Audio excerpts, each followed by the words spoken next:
Educating, informing, serving. Fact TV, keeping government honest.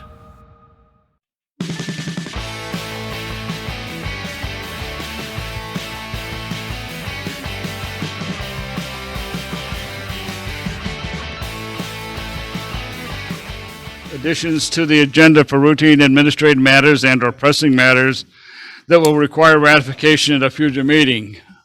I have none. Scott? Yeah, all set. All set? Anyone else? I got it, Rex.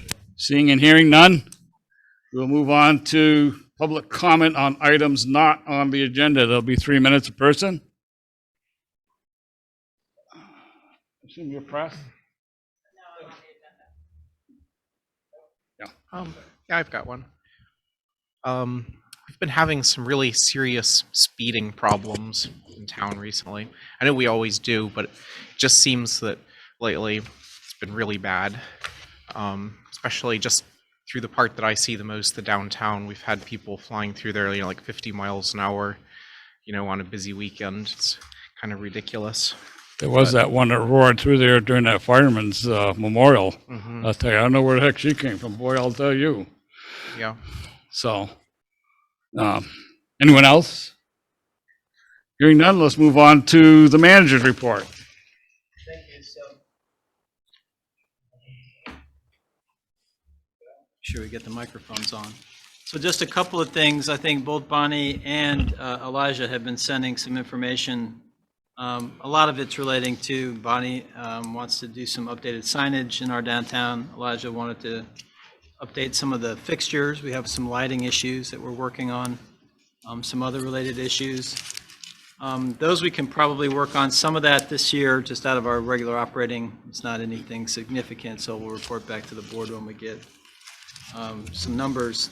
The more, if we're going to update lighting and do some additional lighting in the downtown, just for the board's information, there was a discussion today, another webinar about ARPA funds and the use of ARPA funds and what might be eligible. And the Downtown Transportation Fund, which we've used before, but also got some additional monies apparently through ARPA and through the state, will have more money available this year than they normally do, and street lighting is one of the options that might be available. So if it's of interest, that has a February 7th deadline for applications for 2022. So it is something we can pursue and look at that as one alternative if the board is so inclined, and I can work with Gary and we'll work on trying to get an application in for that. There are some areas that do need some enhanced lighting, so I think they won't replace existing, but they'll help us with maybe some new locations and maybe improve some areas where it might be a little dark in the downtown. Sounds like a great idea to me. Why not? Okay, well, Yeah, we have limited staff, so when I say these things, it's because I realize there's one Gary and one me. Yeah. And only, 2 computers. So we try to meet all these deadlines, and some of these grants are highly competitive, so it takes a tremendous amount of effort to do them. And I just, we want to concentrate on the ones that are important to you. That's why I bring them to you and ask if there's feedback. Is there any or way other some of things. us could help with some of that, the more stupid stuff involved in that work?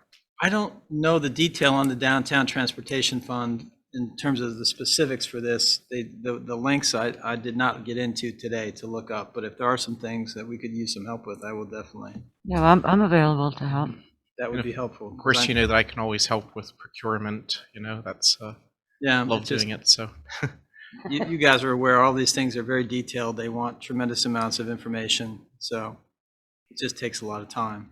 That's why I wanted to at least bring it to your attention, and we can work on that. It's just one of the one of the alternatives as we go forward. So that being said, that's all I really have. I know you have a long agenda, so I'll keep my stuff short tonight. Okay, moving on to the regular agenda. The first item on the agenda is to ratify the Flatiron Cooperative for a first-class liquor license. This was voted on last meeting on 10/6.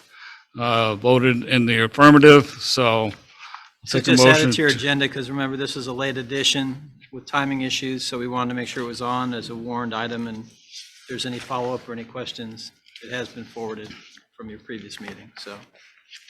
So I take a motion to approve again.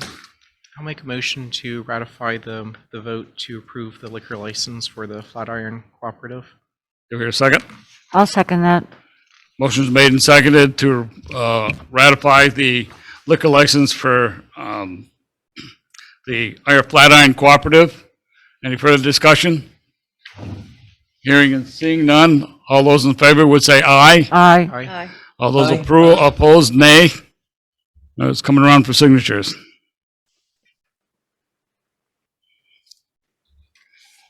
Go this way with that one. Okay.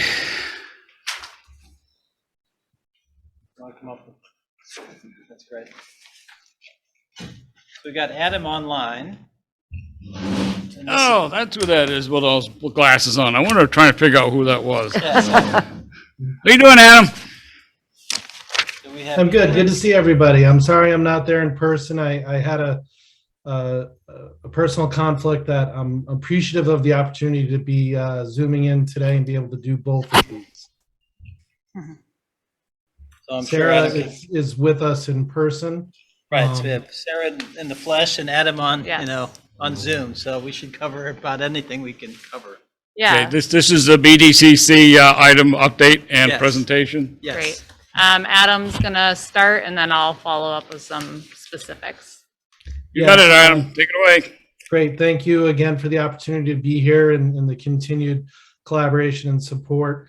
As you know, we like to come and provide some updates on some of the work and activities that we've been undertaking in the region and specifically in Rockingham.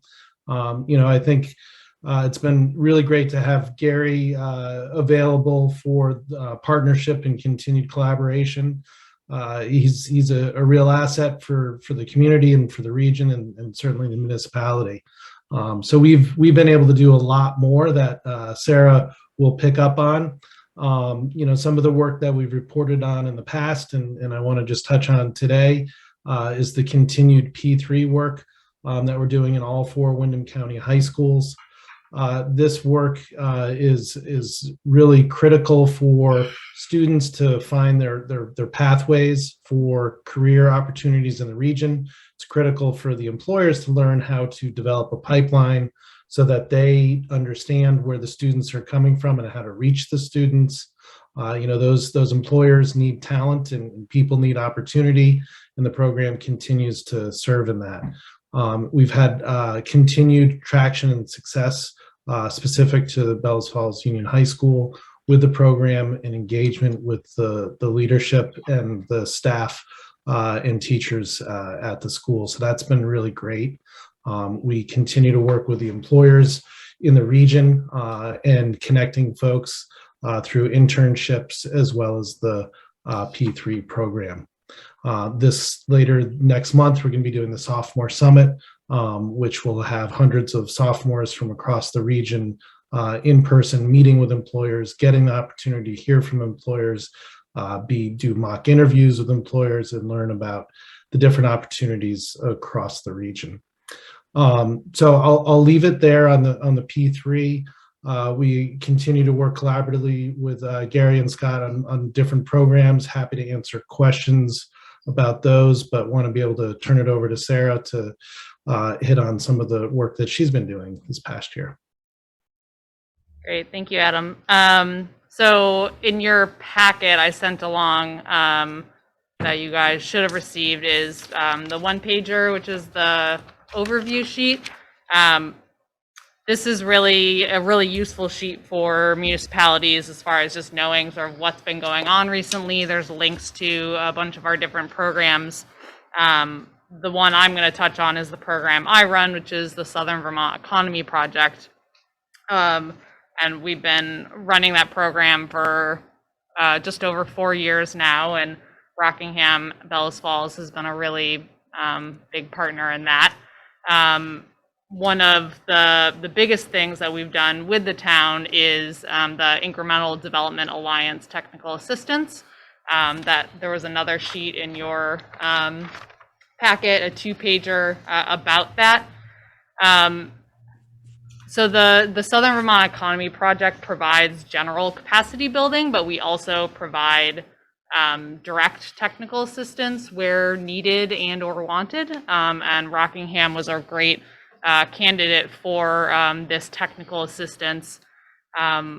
The program I run supported a majority of the cost of the TA and then brought in about 5 other funders to help provide and cover the full cost of that.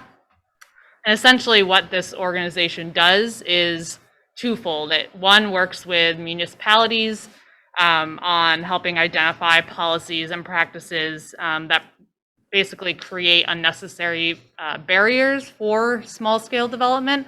And then on the other hand, it trains locals to become their own small-scale developers. And so with this technical assistance, it was December through May, so about 6 months. And there were a ton of reports created from that, namely target market analysis for Rockingham, that's both residential and commercial.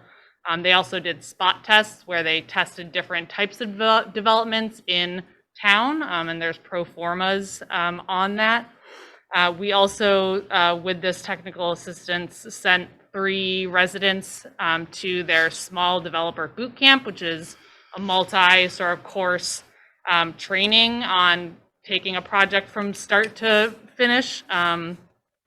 And we also brought the small development seminar to the whole of the state. And so that work ended in May, but the residents that participated in that were really interested in continuing the work. And so we've been meeting monthly. I think we've had 4 meetings since then. And really we just gather to talk about what we learned and what we want to see implemented in the town around small scale development. And it's been really rewarding. And like Adam said, you know, you all are really lucky to have Gary. We love working with him. We work with all the other towns in our service areas, and not many other towns have someone like Gary. So it's really, yeah, he's really great to work with.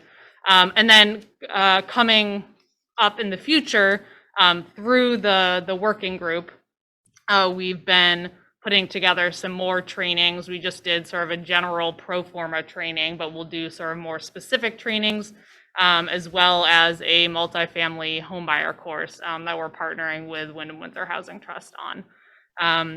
So I'll just leave it at that, and also happy to answer any questions as well.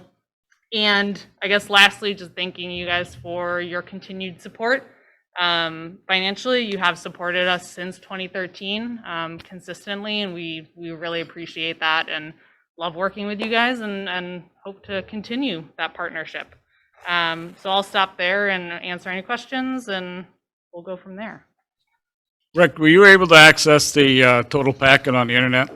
No, all I got was the agenda. Okay. Well, it's interesting looking at it. The reason I'm asking is because on one of the pages here, they're asking for an increase in the allocation, which goes on our budget season coming up. But they claim that the population is 5282, and I know you brought up the fact that we lost some population, so be interesting to check those numbers. I don't know if you still have that information available.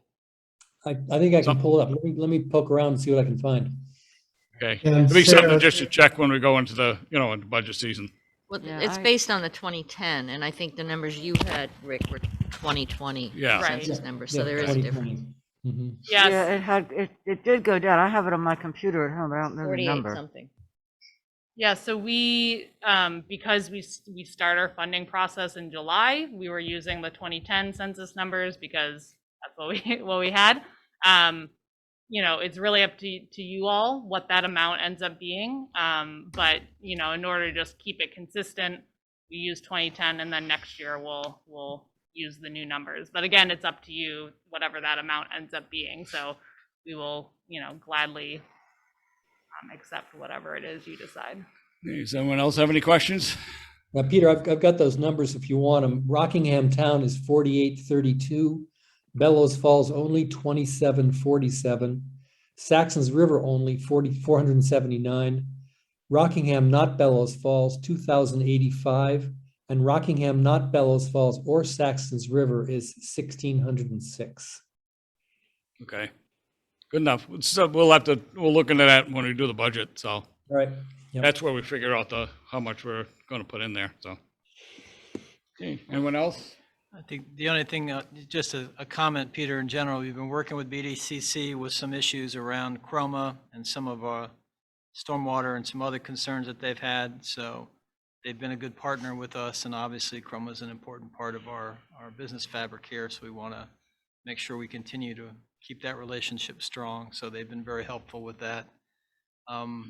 As always, we're always looking for development opportunities, whether it's industrial in the island or new business opportunities, or hopefully as the economy maybe, with these transportation related issues and supply chain issues might change some of the focus maybe back towards maybe more traditional types of development. Maybe we'll see some assistance, and I think that's where BDCC and a relationship with them helps us, because we're not connected in the same way that they're connected to that world. So they can be tremendously helpful to us as we, really seek to grow our tax base, and not just for Rockingham and Bellows Falls, but really for the region. So they're a big help, and hopefully we can continue and maintain that relationship, because it really is beneficial to all of us. So just a little commentary. Adam has his hand up. Adam has his hand up. Gary, do we have someone on there? Adam has his hand up. Highlight that. Haven't forgotten you, Adam. In addition to the regional work, it's really important because just the rising tide floats all boats. As the Windham County does better, Rockingham does, and the specific work in Rockingham. In addition to that, the capacity building work that they're doing here is really what's most amazing, like empowering residents here, and myself included, to have the knowledge and skills to do that development in town and to improve our own economy. And I wanted to also let Rick know that if you go to agendas on the town website and click on the packet that's listed for October 19th, you will have all of the pages that go along with the agenda. Thank you. I'll do that.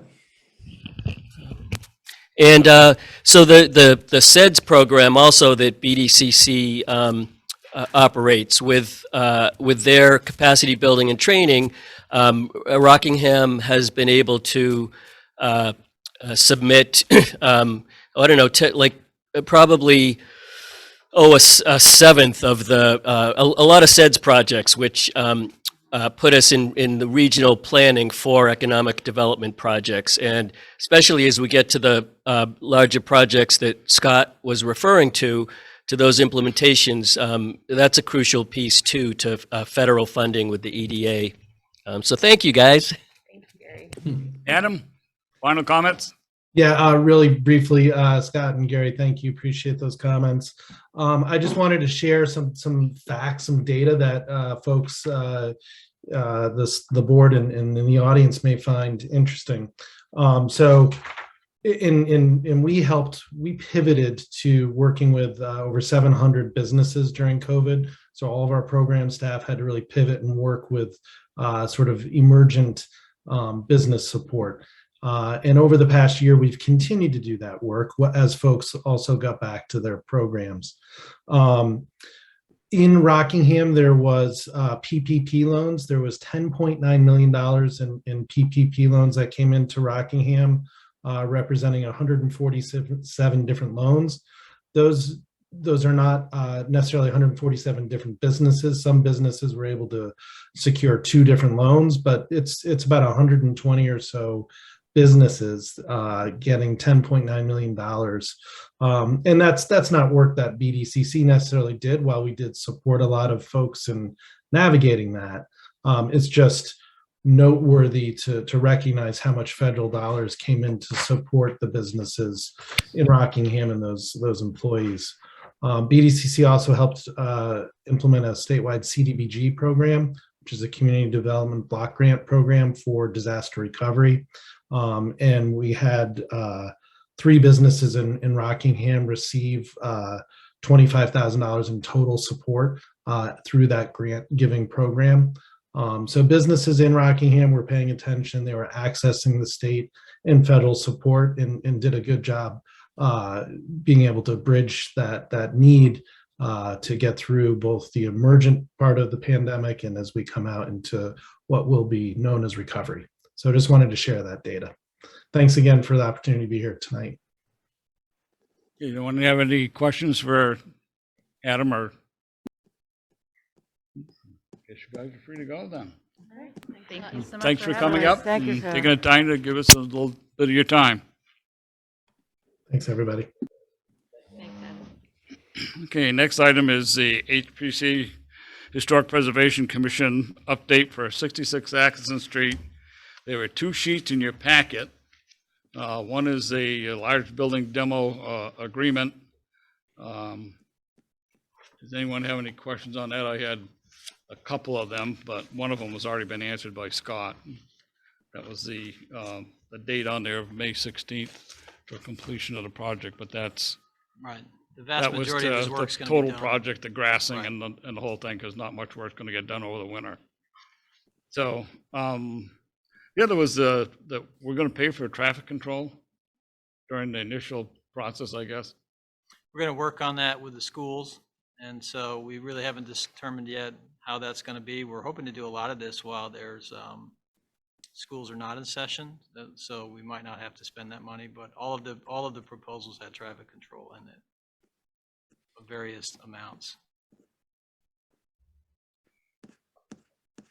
And then we're hiring the BFPD to do some of the traffic, I guess. We really haven't sat down yet and worked that out, Peter. So. Okay. And the second one is the work plan for HPC, which may cause some questions. I know I've got some written ones here, so as usual. So, Yeah, I think Walter was online and maybe he might want to. yeah, I jump don't in know where and- he disappeared to here. Walter, up you in still the out corner. there? He's up- Serious. There he is, up in the corner. Yeah. Great, here I am. Okay, I was just looking at these goals and things here. I don't know if anybody else has looked at this. Evidently, you've already, it says goal number 2, Walter, I'm looking at, identify and remove architectural material to be salvaged. Was that been done? I thought that was done last week, no? Yes, it was. By and large, it has been, and I believe that it's at the end of the report. We call it my copy over here. One moment.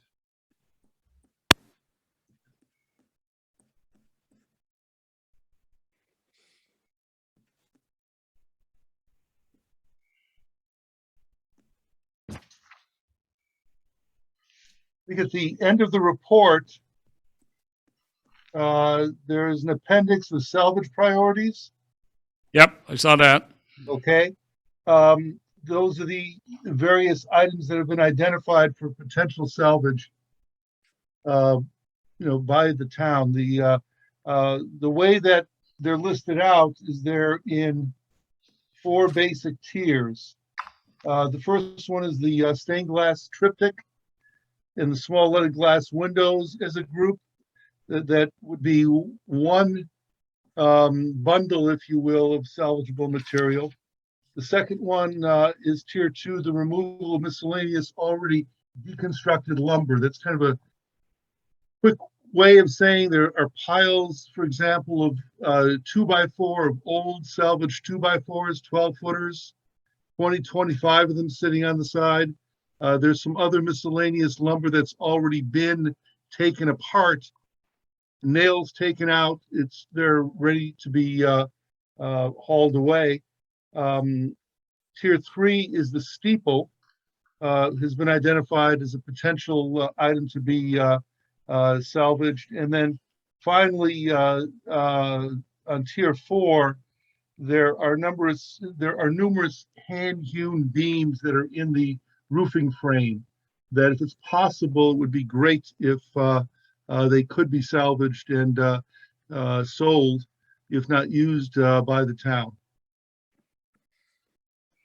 Okay, staying with your priorities of the appendix, how are you going to do this removal of the miscellaneous deconstructed lumber? It's not going to be in a piler. Yeah, I think that that's probably the easiest thing to do, and that would be something I think to coordinate with Andy or with somebody with the town crew to have a town truck just come by, and I will certainly be there to help just load that stuff onto the truck. And we have a very orderly pile of 2x4s and some other material that are being used, some lumber that's being dried and aged for use up at the meeting house. And I would propose, for example, those 2x4s could be added to that pile so that we could use them for projects up there. Okay, those longer timbers, how are they going to be salvaged? The bigger ones? Yeah. That's a good question. That's what they're here for. I think that that's something that would have to be done through work order, I believe, with the demolition contractor. Okay. Let's go Some of the back. stuff is totally. Yeah, there's a lot of stuff here that could create a potential liability. That's why I'm just asking these questions. Yeah. You know, that was a question when I saw that May 16th deadline for completion. I thought the pile was going to stay there over the winter and pick it over as you got to it. But I figured the midnight visitors would probably pick it over just as well as anybody else. And then and somebody got hurt, we'd have a mess on our hands at that point. So going back to goal number 3, what's the potential site for the storage? Does anybody know? My preference is not to have it put down to the Waypoint Center. The only item that we are sure of at this point to remove are the 2x4s and any other similar miscellaneous lumber that may already have been taken down. That I think we have, as I suggested earlier, that could be added to the stack of lumber up at the meeting house, and then we can use that up at the meeting house. When it comes to some of the other items, I think there are still moving parts. About, for example, the stained glass window. I just received on Monday morning a proposed bid for the removal of the stained glass windows to be packaged in a way that could, if the town would like to move forward with salvaging those windows, to be able to be consigned for auction or for other or some similar way, some other way to sell them off and realize some cash for the town. So when it comes, yeah. Go ahead. I'll let you finish. Yeah, so the idea there, I think, would be to have the windows packaged, if you will, that could then be consigned to an auction house, or I'm working right now and trying to identify organizations that do the sale of recycled church stained glass windows. And so I don't have a full answer right now, but I do have the answer that we could be, we're at a point where we could move forward, have them properly crated and set aside for consignment. That set aside could be done by the end of this month or sometime early in November. Okay. With the steeple, I'm gonna, if I may, I'd like to pass the baton on that to Elijah, who is a commissioner with the Historic Preservation Commission. I think Elijah's done some of the legwork on the deconstruction of the or the movement of the steeple. And Elijah? Before, excuse me, Elijah, Yep. can you tell us what that proposal for removing the stained glass was, what the dollar amount was? We'll get that at the end, but we'll get, Get that at the end? yeah, because I Okay. think, All right, let's excuse me. let them give us a surprise at the end after we ask all these questions. I think Okay, that I'm might sorry, be the Elijah. easiest way to go. And we all realize that it's potential. We have no clue where it's going to end up. But, so the sale, Walt, I'm assuming that, that the money would end up in the town general fund. Is that correct? That would be. It's a town true property, statement. so. That would be a true statement, although I might, if I may, if I might plug that, we are going to be looking at some, expenses over the next, few years about, doing some conservation and in some cases restoration work of the windows up at the meeting house. And this might be, a way of realizing some dollars that could be set aside, for a window restoration effort that we'll be looking for grants for otherwise. Just want to throw that out. But certainly it would just be money that could be realized and put back into the general fund. That would be where it would have to start, and then it would have to be reallocated during the budget season to someplace else, such as the meeting house, if we wanted to do that. Yeah. Okay. Down to number. Elijah's gonna talk. right? Elijah? Right. Talk about the Oh, steeple? yeah. All right. Go ahead. You want to talk to Steeple? Okay. That's further down the line, but go ahead. Okay. As far as a place to put it, I have a proposal in mind of where I would like to put it. I would like to see it at the Waypoint Center, not in storage, but as permanently installed, where the old carriage shop used to be. I measured it, it's 12 by 12, has good height clearance, make a wonderful storage shed. And I assessed it a little bit. It's in perfectly good condition. The slate roof is completely flawless. It wouldn't, cost any money to restore it. So it could be a very nice storage facility.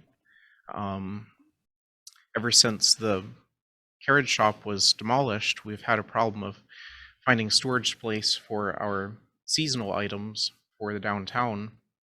There were a lot of things that were stored in there, which a lot of it either got moved to other places or discarded when the other building came down.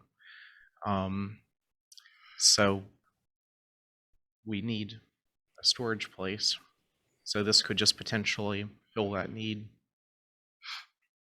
for probably a reasonable cost. The only concern I have with that is that we've been having troubles with people habitating that area that are not supposed to be there, and I can just see them finding a way to get in that building. Because if you go back, when that storage shed was down there, the items ended up being missing. People were getting into the building and taking Depends on things. how good a So, lock you put on the door. well, I'm just saying. It's not an attractive piece to be down at the Waypoint Center. That's my opposition to it. I don't know. Have you looked at it? I mean, I looked if at you- it and I noticed your if you- picture was taken from the best side, not the side that got all the shingles missing. So, but well, anyway, I'm not talking about the part with the, I know you're the not talking shingles. It about would that. be the part above that. The other part I know what you're with talking the shingles would be eliminated. about. So, Well, where else could you put it if you were gonna put it if you're gonna take it down? Where else in town? Is there any other possibility? I believe another possibility would be at the historical park along the river. I was wondering if you'd bring that up. I mean, That's what I would that's like to something see. that's up Yeah, to I the think it historical could society. be you know. nice down there. I mean, I'm very instrumental in the historical society. Mhm. I think it could be nice down there as well. Mhm. Yeah. And there's space. I mean, I just thought at the Waypoint Center, because it could actually serve a real practical function, so it wouldn't just be an unnecessary thing. It could actually really be doing something. But you could store your stuff down in the park too, couldn't you? We could. I mean, it's a little out of the way, and Little bit. But what kind of stuff is it that you store? it would be the snowflake decorations, the decorations we put over the street, picnic tables, tents for special events, lighting apparatus, that kind of thing. Okay. Rick, you have any comments on this so far? We got a few more lists to go through, but I'd like to support Elijah's work in preserving the steeple, and I'm hoping the town can think creatively about ways to keep it. It would be a wonderful tourist attraction, I think, and the window as well. But I'd love to give Walter and Elijah some more time to figure out the storage and the cost of removing the window and the steeple. we'll get to that, the money part, when we get to the end of the questions, I guess. Okay, moving down the line here. You've got that done. And the stat, we just talked about that. The specialist under 3B, Walt, you mentioned something about the specialist contractor. Can you give us a little detail on that? By specialist contractor, I mean someone who has the ability to deconstruct rather than demolish, for example, the window area. Having somebody from a company that does window restorations, people that regularly work with stained glass windows, for example, who would know what they are doing, that is, they specialize in that kind of work. For example, when we had some window restoration work done up at the meeting house this past summer, we brought in a window restoration, somebody who works with old windows and who knows their way around. They specialized in window restoration. And in fact, that is the group that has submitted, to give us a ballpark idea as to what it would cost to remove it and to have it have it crated and ready for consignment. Okay. The rest of the information on here, the rest of your goals and stuff are pretty much repetition. So rather than keep pushing the envelope here, the other question I had is the steeple, going back to the cupola. How's that going to be removed? Be by a specialist restoration company with experience in removal and restoration of steeples. There's a number of such companies around that would be well equipped to do that work. So we talking about a crane being in there, I'm assuming? Definitely. Okay. Now the magic question, we have an estimated amount of cost for this project here so far before it goes. We know what demolition is going to cost us, so.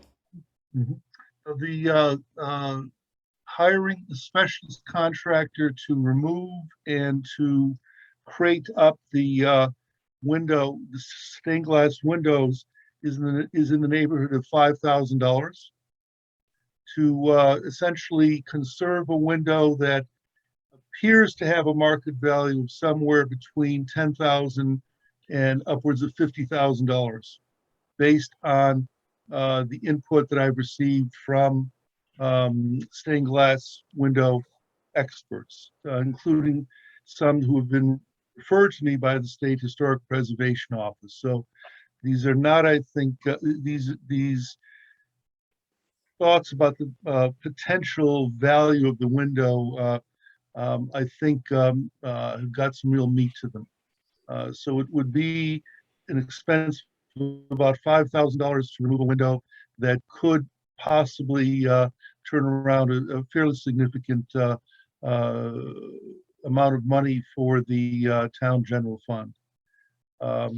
When it comes to the removal of the already deconstructed lumber, if you will, the piles of 2x4s, any other lumber that's already been salvaged and just set aside, that's a matter of, I imagine, a few hours of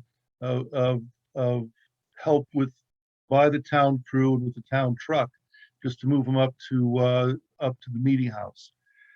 The steeple is another question, and Elijah, do you have the figures that you were able to get from the steeplejack company? Yeah, I've had one estimate so far of 12,000 Okay. for removing the steeple and transporting it to a new site. And then when it comes then to for the other pieces, the potential salvaging, unless we were to, and I am not suggesting that this happened, but it seems to me that unless via work order, where there would be no additional expense, simply as the currently contracted demolition company, as they remove the roof, that they have the ability to take down and set aside for our disposition the beams that are up in the holding up the roof. There are restorationists, there are specialist deconstructors who could do that, but I think that is no longer an option for us to seriously consider, if there's already been a contract signed listing demolition. So do you have an idea on what the restoration of the stained glass window would cost? I know it's 5,000 to crate it up and take it off, but Well, I am waiting for, frankly, I'm waiting to hear back from some auction houses that could give me an idea, is this something that they would take on consignment? And then that would then be the next step for the town to decide, do we want to assign it for auction? Or might we want to, and again, I have feelers out to some dealers that, organizations that deal with recycled church windows, if we might want to go that route, to consign it for sale that way. But I don't have that. I do not have that information firmly in hand at this point. So it could go out as is, well, taken down as is, or you would invest more money to restore it and potentially get a higher sale price, or you would advise just selling it as is? I would advise selling it as is. The restoration, I'm going to, this is pure speculation, because there are some pieces that, it does need restoration. There's no doubt about that, but that I'm saying that would not be a viable, I would not recommend doing that. So that range of potential value, that was as is, not restored. That would be in an as-is condition, yeah. And if I may, and this is something too, that there are many moving parts on this. It appears that the window may very well be a product of the J&R Lamb stained glass studio in New York City. They're now in New Jersey. They've been making stained glass windows since 1822. We believe that that our stained glass window in the Methodist house, in the Methodist meeting house, was installed about 1880 or 81. Now the business records, including all the artists' renditions and preparation for the work of making the stained glass window, are now held at the Library of Congress. I'm in correspondence with the Library of Congress to see if maybe, just maybe, that window can be confirmed as being a Lamb window. If it's confirmed as a Lamb window, even if it needs to be restored, it has greater value than if it's, let's say, a European import.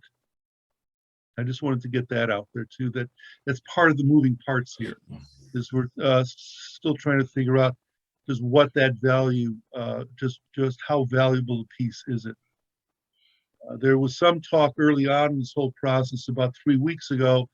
The word in the street was that it was a Tiffany window, and that I've been able to establish that it is not a Tiffany window. Unhappily, then it would be worth a lot of bucks.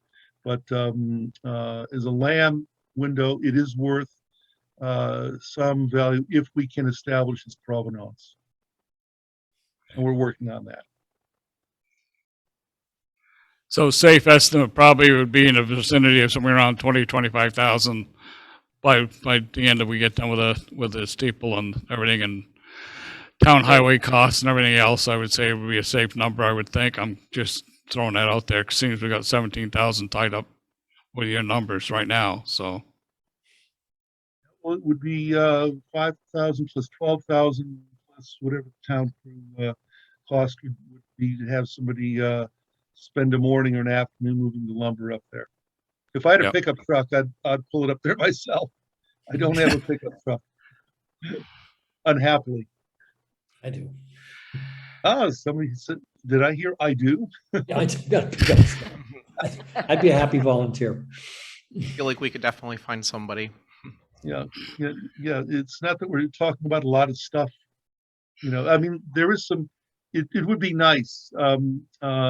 Those 25 or so 2x4s would be nice to have for a variety of reasons, for projects, either at the meeting house or in other places around town.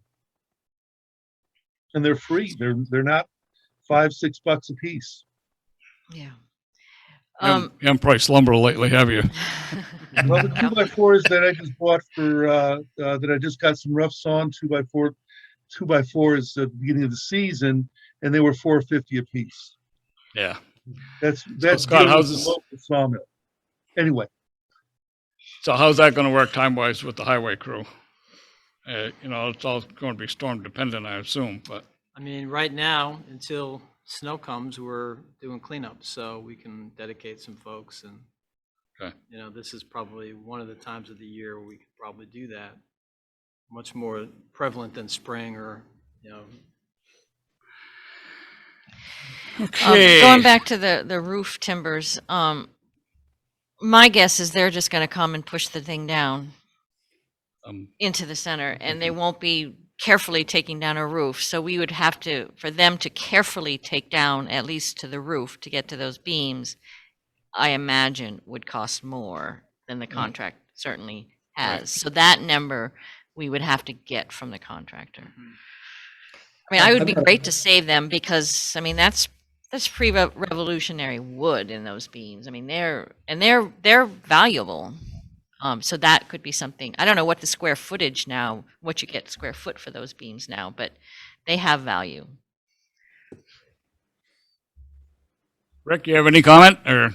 Yeah, I wanted to say one thing. The Chuck Wise is according to the document, Chuck Wise is managing the relationship with Hodgkins and the Son. Is that right? yes. Yep. That's So correct. what degree of coordination has happened between Chuck, Hodgkins, and the Historical Preservation Commission? Hodgkins, at this point, didn't want to be involved in any of the restoration activities. They just wanted to do demolition. So they made That's what that I fairly heard. clear. So would we lose the Hodgkins bid then? If we decide to do any historic reservation, does Hodgkins withdraw, or are they willing to talk about it with us? Anything we do prior to starting their actual control of the site is up to us. Okay, and then their site, December 1st, is that when theoretically they Push take back the control? date to try to give some time to try to have the board consider some of these options and come up with a viable time frame. It didn't seem reasonable to think we could do that all by November 1st. So Okay. we did try to extend that time.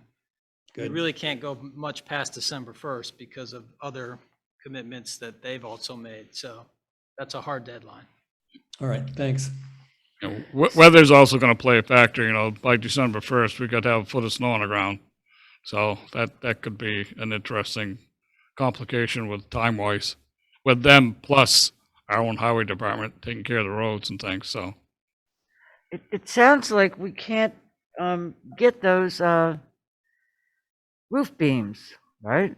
I mean, the demo people are not going to deal with that. You'd have to pay a specialty contract We'd separately have to to pay do that. another. And I don't know how they would propose, whether they would propose scaffolding, whether they would propose to come with a lift of some sort or come with some sort of small crane setup. I really don't know. They'd have to give you that work plan specific to those beams. Is that something that the people that might take the steeple could that be incorporated with them? They're going to have a crane. I mean, I think that the particular contractors that I've talked to wouldn't be people who would be interested in, salvaging the timbers. They're really steeple specialists. So I don't think that that would be something that we could incorporate with that. I mean, certainly having the crane on site is, it's on site. If there was another contractor that wanted to use it, that's not, I'm not advocating for that. Right, so you have to dismantle the roof before you can get to those beams, is that right?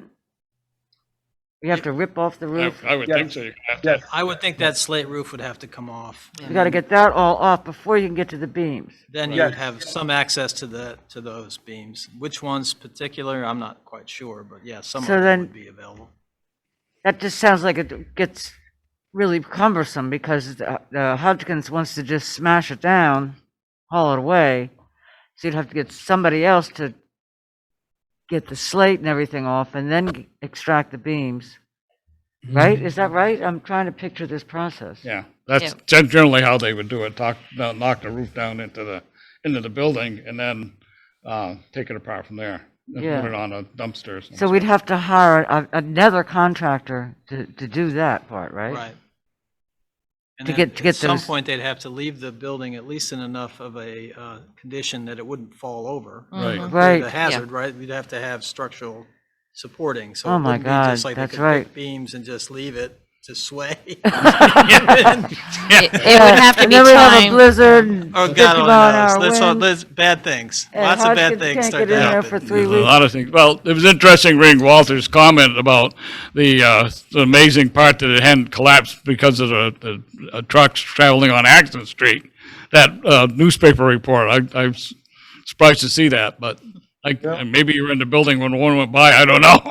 No, but well, I was in the building with the Historic Preservation Commission had a site visit just to get a feel and determination of just what is there, and it's rather scary when one looks up and sees where the wall and the roof are separating, and you can see daylight and the birds flying through. Yeah. And if you're on the outside, you can see that one wall is very dangerously going over, it is in a very seriously deteriorated condition, and I can easily imagine that happening. Unfortunately, I mean, it's I guess that's also my way of trying to convey, as a historic preservationist, of course, I'm always very much interested in conserving, preserving, restoring what can be restored, what can be conserved, but I'm also a realist and understand that sometimes you just can't save everything that you would like to.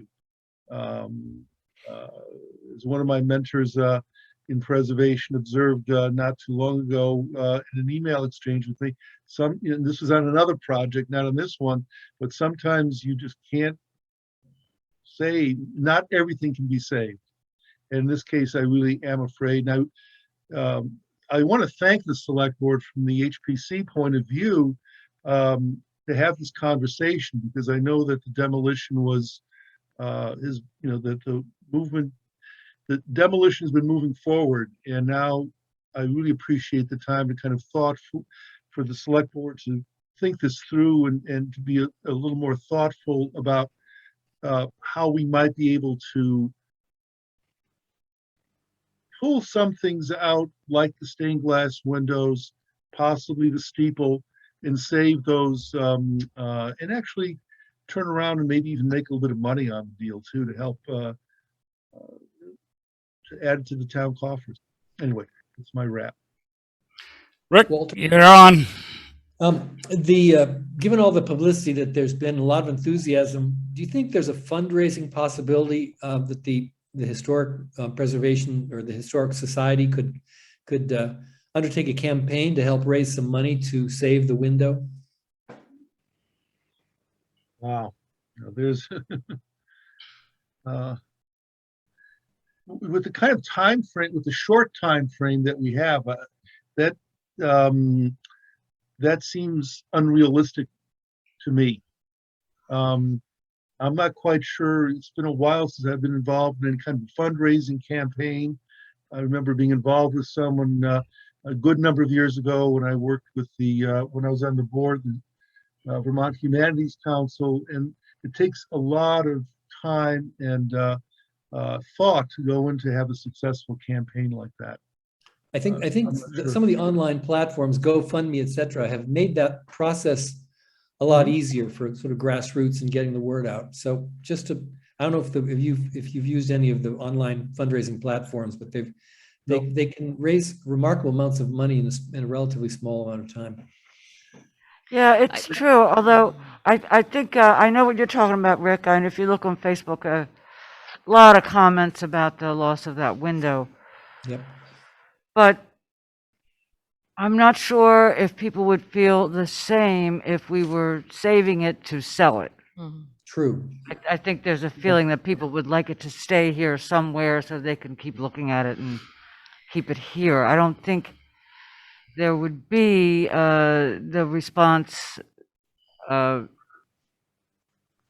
great a response if the goal was to take it down and sell it and make some money, you know? Good point. I kind of think that just dealing with the emotions involved in it. Peter, I think at this point, I mean, 5,000 is the estimate that you received from the contractor that you worked with before. Okay. Yeah. And a value of more than 5,000. So I think we can say at least, can we, as the board, agree, let's spend that 5,000, take it down, get it boxed, and then if people want to create a fundraiser to keep it in town, go ahead. Yeah, that's a If good not, idea. it's going to be sold. That's a- And we will get our $5,000 back in that sale or in the fundraising to keep it in town. That's a good idea. And we Sue. just have to decide to take it down because we have a time constraint here. And I think a 5,000 investment to take it down, knowing we can get that back, is something we can go ahead with. I agree. That's a very good point, Susan. Good strategy. And the steeple is another, I mean, the steeple we won't be selling, but if it can be taken down for 12, it would probably need some slight restoration to make it secure because it's going from, it needs a base, it needs to sit on, I mean, it can't just be plopped on the ground. That's a whole nother question of do we invest the 12,000 for that? I mean, if we're going to use it as a building that's for town, or if the Historical Society wants it, I mean, that's not something we can as easily recoup as the stained glass window. But I think it's valuable to save. Susan, would you be willing to do a motion about the $5,000 for the window, or are we at that? Are we not at that point yet? I think we're at the point for the window. Yeah, that's So I move that we, and that's 5,000. That's under any having to go out for requests for proposals, right? So It's a specialty item, and I would specialty item. think that you just don't have the time. right. You would have So to make an exception to that. and it's a small enough number. It's not going to. So I propose that we. Is that a set number? That 5,000 quote? Mm. Walter seems to be frozen. Oh, I'm sorry. I'm sorry. Yeah. The range that he gave, because they would be assigning 2 restoration carpenters to be coming out and doing the work. The range is between $500 and $5,500. Frankly, I was going to offer some home hospitality. It is a company that is based in Buffalo, New York. So they're coming out some distance. So part of the expense is they're literally coming out. Parenthetically, I might add, we ended up working with them because with the meeting house, because I could not find anybody local who had the time to do the work right now on the windows up the meeting house. So this is a group that that is some distance away, and that actually a lot of the expenses for them to come out to us. But I've offered some home hospitality to keep their lodging costs down. And that covers the cost of renting the crane, I presume, for the day. There's no crane involved. No crane involved. No, it's a Okay. matter of deconstructing it from the inside, I believe, as I recall the estimate. I don't have it right in front of me. I'd have to call it up on my phone, but it does not involve a crane. Just scaffolding, interior scaffolding or something? The window is literally at chest level. It's not something that's way up in the air if you're on the inside. I mean, Probably from the moving second story there inside, yeah. Yeah, No, Okay. yeah, because I just worry about putting a price and we find out actually it's going to cost us a lot more. Do we want to say, Yeah. no more than 6,000? Could I just throw a thing in there, maybe a monkey wrench, but I was informed at recycling by Sharon Bocelli that she had come up with 2 contractors in Boston, Massachusetts, that would be willing to come up and take care of that window. And she gave those names to Jiggs McAuliffe, and I don't know if that ever got passed on to anybody. It may be another option that, I don't know at this point, at juncture in time, whether you want to even consider that, but I throw it out there. that if I may, from my point of view, I think it would be fantastic to see what, especially if it's less, and just what, if their cost is much less, I think that would be something certainly to pursue. I would love to know more. How about Bonnie's suggestion of a motion of no more than $6,000, and then let's see how the process goes that Walter undertakes between the 2 possible vendors? I think that works. Make the motion. All right, I Wait a move second, and then we'll. that we, and I guess we're authorizing the manager to, or it's actually Chuck who's going to be dealing with this, or? We'll make sure we get a contract. So, Okay. yeah, that's fine. So I move that we allocate $6,000 to the No removal. more than. No more than $6,000 to the removal of the stained glass window at 66 Atkinson. I second that motion. Motion is made and seconded. Is there any further discussion? Hearing and seeing none, all those in favor would say aye. Aye. Aye. All those opposed, nay. Motion carries. I'll see if I can get a hold of Sharon, or maybe if we have a phone number, if she's in the book, we can get it to you, and then you can give Sharon a call and get those names for those contractors. Thank you. Then that way we can move this down the road a little quicker. Thank you. Okay. And well, then this, I guess the steeple we hold off on, or what are we doing about that? If you Well, can, if you you- probably need to do something this evening, because in all honesty, if we're going to do this, we're probably doing it before Thanksgiving break, because I Yeah. think the school's actually out of school the 20th through the 24th. They have in-service days and other days, and then obviously Yeah. Thursday is the holiday, so. And we don't want to leave, I mean, the steeple's going to leave that top exposed. We don't want to leave that like that for too long. I would think you'd want to do that probably in that 4-day window there. Right. Yep. And that would be it. After that, I think you'd be hard pressed to do it with school in session. Mhm. You wanna make That's the tough, because, I mean, you got a $12,000 estimate for somebody to take it off and move it to where we want to put it. Mhm. Do we have any idea what it will cost to position it, and does a concrete foundation need to be poured before they take it off and move it? I mean, what would be the process? Well, I think there's some options there. You can either pre-pour a concrete slab, because it doesn't need much. I mean, you're not talking about a lot of weight here. It's a 12 by 12 building, so I think concrete slab would be fine. You can either pour a concrete slab first, or you can put it up on some cribbing blocks, and then you can easily enough pour a concrete slab under it and remove the cribbing blocks and let it down. So that's not really a huge issue whether that gets done now or not. You know, that can be done next year easily. As far as the restoration, if anybody needs to see pictures of it, I took some really good drone photos all the way around from the top and everything, and it is in extremely good condition. It really doesn't need any significant restoration work. It just needs to be scraped and painted. That's the only thing it needs. And you would put a door into it somewhere so Yeah. that you could use it for storage? Just removing one of the louvers and fitting it with some and, type of a door. I mean, I haven't really looked at it real closely.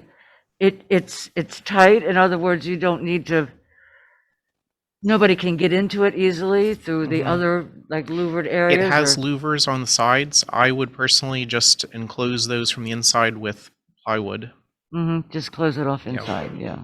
and it'd be completely secured. So how can we allocate some money here? What do you know, for the total cost of that? What do you Question think? for the money man over there. I think there's some funds available, Scott, in the current budget, or not current budget, but in the money we found, somewhere that we can probably steal it from there and then recoup what we can out of it. Well, at Maybe some I'm point speaking out of this turn year, here. we're hoping that we'll get the initial 50,000 from the solar project, Oh, if right, you yeah. remember. So we're still waiting for the conclusion of that 30-day comment period. But after that, I would assume we should see that money. Right now, that's unallocated. So if you feel like that's a possibility, you could certainly use some of that money if you felt that that was important. And we're looking at estimates for the Riverfront Park. We're having some kiosks made, informative information kiosks, and we've been giving costs for concrete slabs to hold these kiosks of like $6,000-7,000. It seems a little high. It does seem high to me, but Yeah. that's what Peter Bergstrom came up with from somebody. We're not ready to sign any papers and do it yet. Yeah, that's. Hey, hang on Yeah. there, I see out of the corner of my eye. Okay, go ahead. No, so just that $5,000 to $6,000 is for the whole project, for the kiosk construction, having Timber Homes LLC come down and help install it, put the roof on, anchor it to the slab. The slab itself is $1,800 for the one and $2,500 for two kiosks, because there's a minimum amount of concrete. So I mean, Okay. even for All the right. That's for good. you can't really pour concrete under the steeple. I would add the $1,800 for it, because no matter how small a slab, there's a minimum amount of concrete that you can get, and you do need to excavate, compress, and put gravel under it for drainage. Otherwise, the concrete slab won't hold up, regardless of size. So $1,800 is a bare minimum, and it wouldn't hurt just to plan for that cost.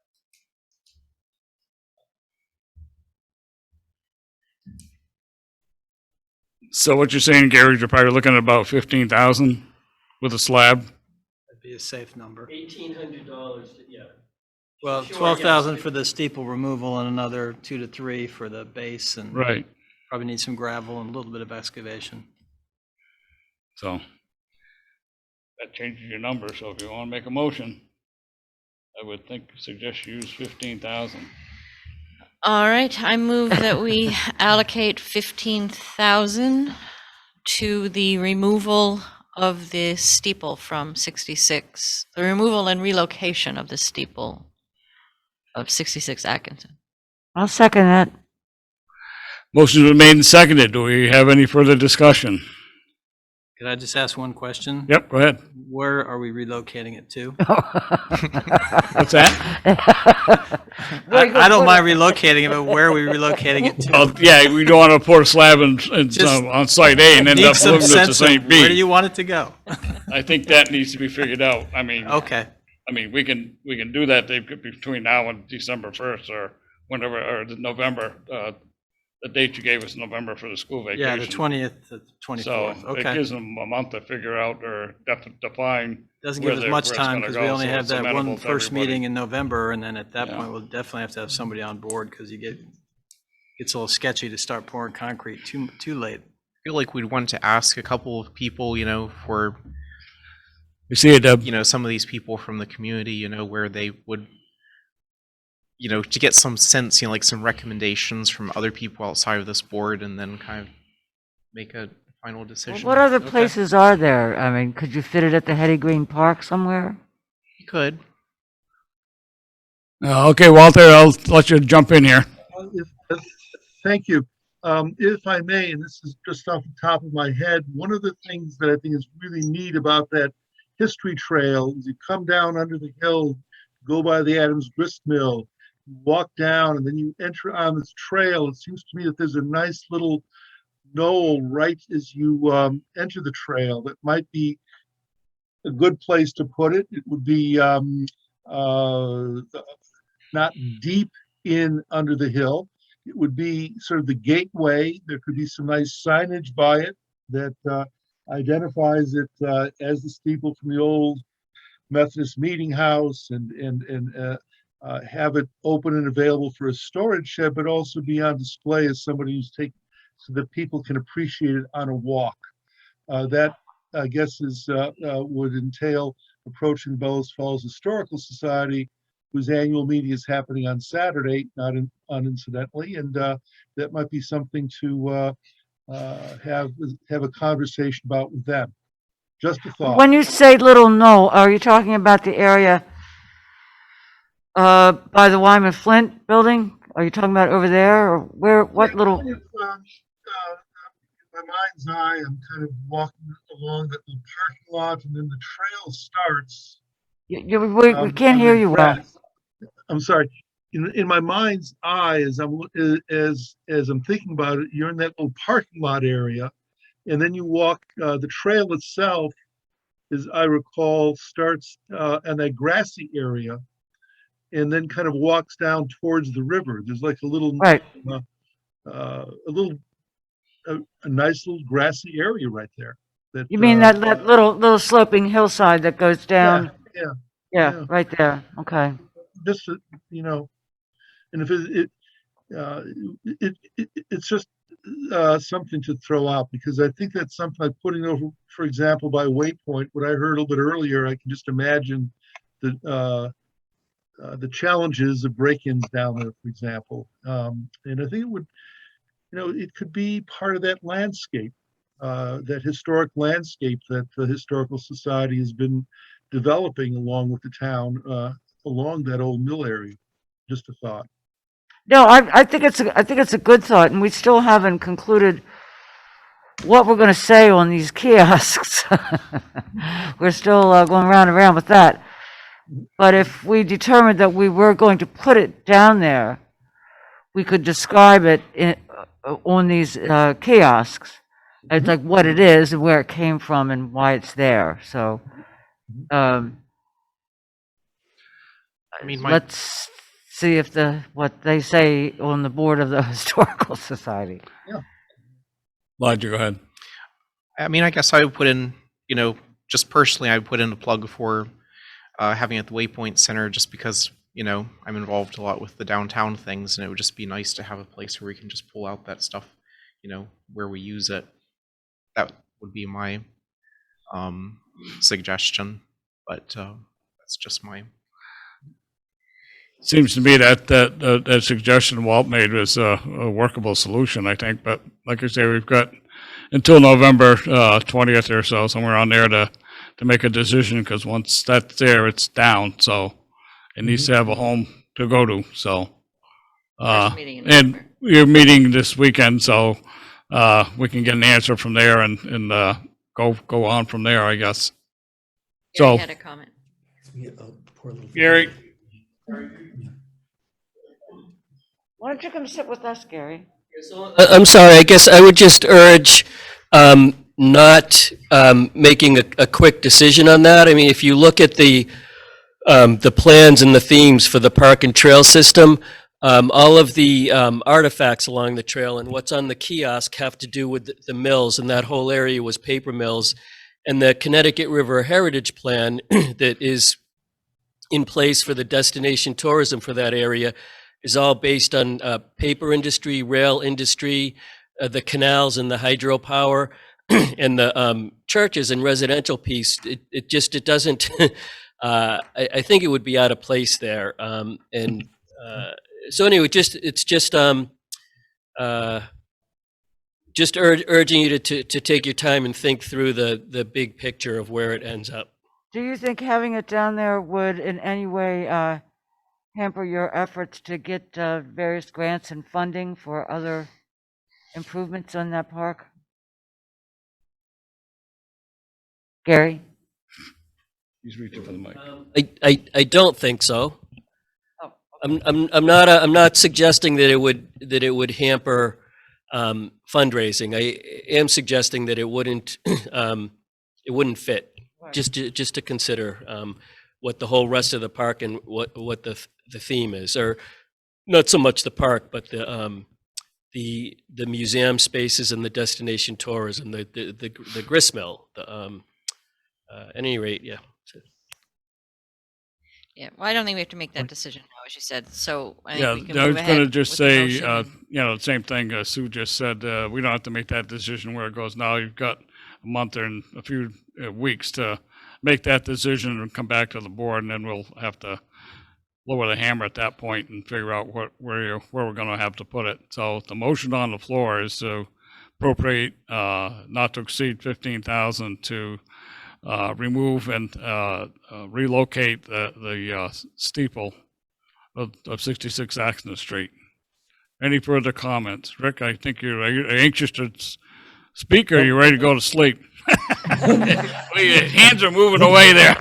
It is 1:20 a.m. here, but we just finished reserve 11. Well, I'm trying to move this along so you can get I going, know. but So yes, I have nothing to Okay. add. We'll vote. that being said, no further discussion. We're ready for the vote. All those in favor would say aye. Aye. All Aye. those opposed, nay. Motion carries. So you got your work cut out for you guys. You can work with the Hysterical Society.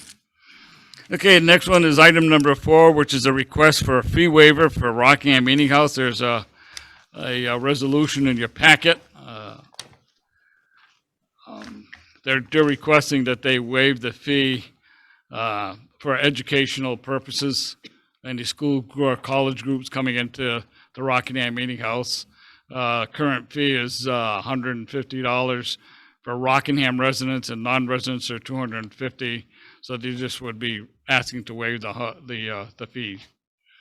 I move that we waive the fees for the use of the Rockingham Meeting House for educational groups. I'll Do we have- second. Motion is made and second to waive the fee for educational purposes for the Rockingham Meeting House. Any further discussion? Hearing and seeing none, all those in favor would say aye. Aye. Aye. Aye. All those opposed, nay. Motion carries. And here comes the fun part of the agenda here. Gary's got a lot of talking here. Number 5, project updates, rec area and the cultural facilities grant. Gary, you want to come up the table? Or you want to stay hiding back there? Why don't you come up this way, Gary, so we're not all staring behind Yeah. ourselves to look at you. We're gonna get next strain here.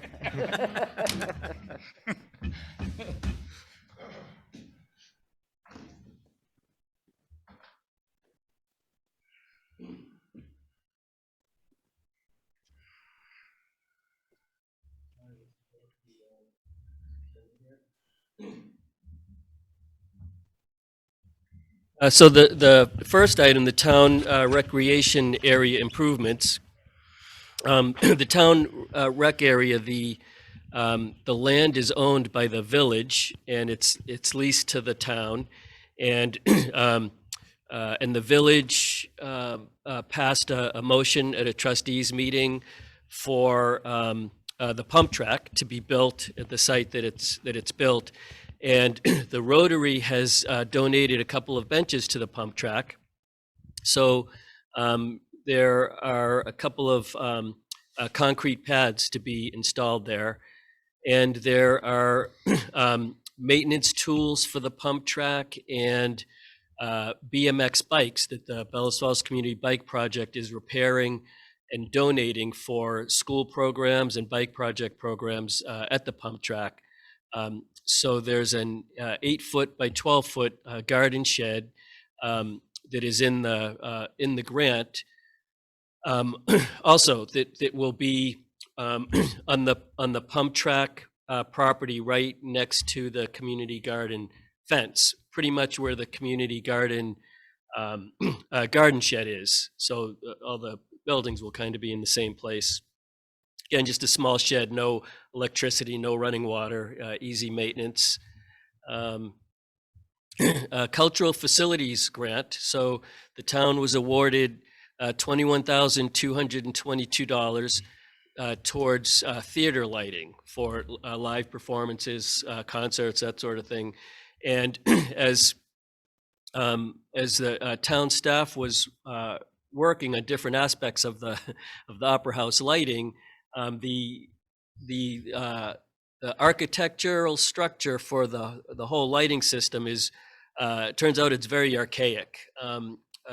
Chuck discovered a box that runs the lighting that runs on a floppy disk, and I think he was trying to get the lighting program to tie in with the fire department alarm. So when there's a fire and that goes off, the lights are supposed to automatically come on and different pieces like that. And it's impossible because of how archaic the system is. So what we've decided to do is to hire a project manager that understands lighting and the interface of all these architectural pieces to manage that whole process of the existing lighting system, the regular lights in the Opera House, the theater lights that the Cultural Facilities Grant works for, and the planning office and development office will work together on that just to see that project through. Before you go on to the grant Sure. stuff, a couple questions. Yes. On the rec area, that pump track, I think if I remember right, you told us once before, it's not interfering with the ski hill. Is that correct? That's correct. Yes. So for the garden shed, we have spent a lot of time looking at it with the trail people that use the trail through there, Wyndham County Trails Alliance, but first and foremost with Ryan Studley, who runs the rec area and sees how all of the areas are used and how they work together. And it was his input about the original site, which was right next to the garden shed, would be in the path of where the skiers come down off the ski toe to get towards the parking lot. So the siting was adjusted in just as good a spot for the pump track, but one that wouldn't interfere with the skiers' path. Now, on the cultural facilities, on the lighting, are they going to be suspended from the ceiling down there? So they would be suspended from on top of the ceiling. So there's a steel I-beam structure, and there's a I wouldn't call it a crawl space. It's probably about 12 feet high or so, 10 feet, and there's a steel I-beam structure there, and the chandeliers have some motors, and they're hung from there. And we did include, it's not paid for from the grant, but we did include estimates for the structural engineering to make sure that the amount of weight that's hanging from there currently, and it is pretty heavy duty. There's steel I-beams and there's concrete structures with rebar that are held up, but certainly would require a structural engineer to determine that. That's going to take place. I'm hoping that's going to take place. Yes, yeah, absolutely. That's Right. part of the project. That's yes. why we didn't want to just go out there and bid a Yeah, set well, of there lights was and then- rumors that somebody else was going to do the lighting anyway, and that didn't fly very far. We have lots of input from lots of interested parties, and we appreciate their Yeah, input. I know you. But we're gave me a working lot of on time. multiple Okay. fronts on that one. You all set with those Lots two? of rumors. Yes, I'm all All set. right, with now we'll those go two. to 6, the grant updates. Grant updates. Okay, so Transportation Alternatives Grant, due November 24th. And especially as the YMCA comes down, this intersection has been problematic at any rate. So School Street Extension, and Atkinson Street. And the folks at the TA that grant will provide up to $300,000 for the construction of those improvements. But they recommended that really to be competitive for that grant and to do it properly in their from their perspective, there should be a scoping study that does an alternatives analysis of what are the best upgrades to make to that intersection for all uses. And so this year's application will be for the scoping study, and then it would be followed up by the construction application the following year. So do we have a firm figure? Because going forward with for the 20% match, we're gonna have to figure out what So- we're gonna set aside for the budget. Correct. So we don't yet. That's a November 24th grant. Yeah, So I we know will it's be ways coming away. back Coming at the back to you. Okay, the second November meeting probably to have the okay, number for somewhere between $20,000 and $50,000 for the scoping study. okay. Um, let's see. Ursa. So the Ursa Trail grant is for continuation of the trail that ends at the wastewater treatment plant from the Bellows Falls Historical Society Historic Riverfront Park. Where that trail ends, there's this. There is a design being performed right now to construct a trail around the wastewater treatment plant through some brush and up to and across the Liberty Mill parking lot that gets the trails to Paper Mill Road and the Saxons River estuary. And then the next segments, of course, are connect up with other trails and get to Saxons River, but piece by piece, this is a significant piece of the trail system. And we don't have a cost estimate yet, but the again, this grant is due in November also, and it will be on a select board meeting, in probably the first select board meeting in November, because this one's due November 15th. Good news there is they're not asking you for money. They just want your approval, so it can go forward. Yeah, so the amount, we won't know it until we'll have the design and, I'm sorry, the cost estimate and schematic designs in about 2 weeks. But yeah, no match, so irrelevant. So then the VOREC grant, which we applied for improvements to the riverfront park for paddleboard, kayak rentals for that structure and to improve the access to handle that.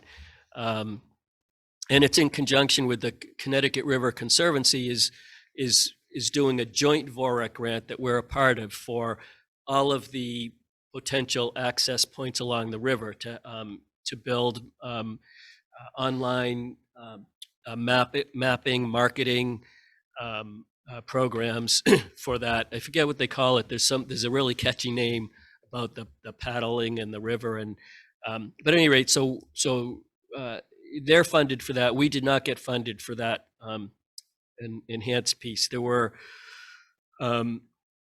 99 different projects submitted at $25 million for 20 projects available at $5 million.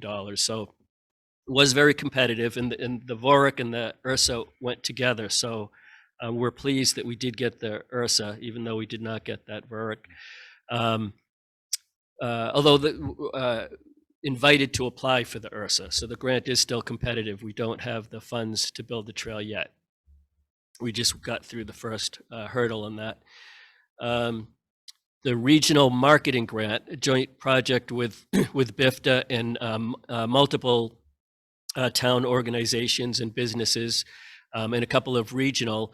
It's a $10,000 to $30,000 grant specifically for marketing campaigns and and collateral.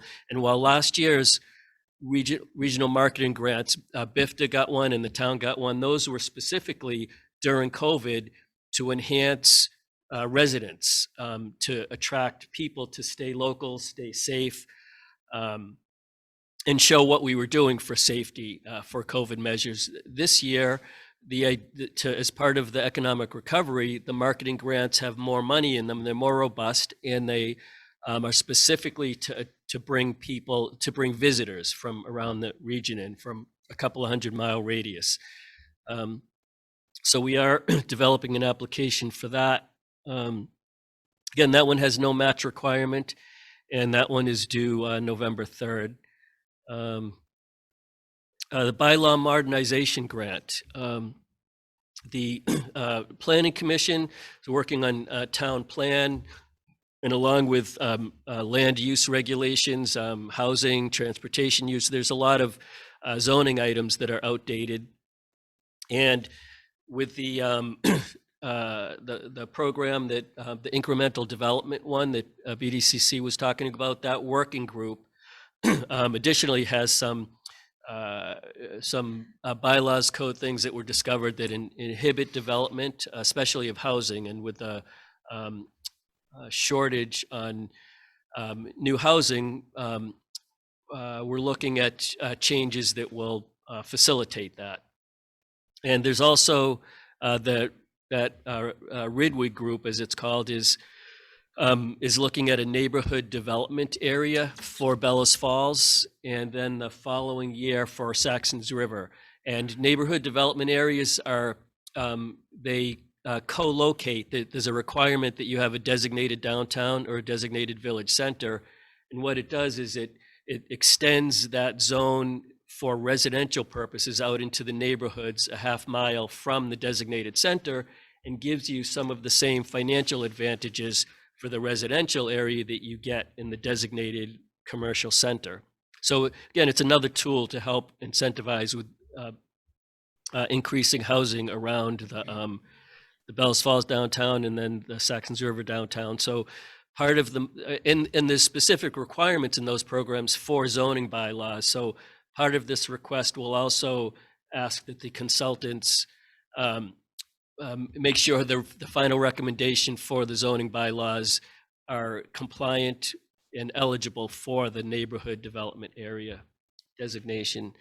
And this grant does have a 10% local match, $25,000 grant, so a $2,500 local match.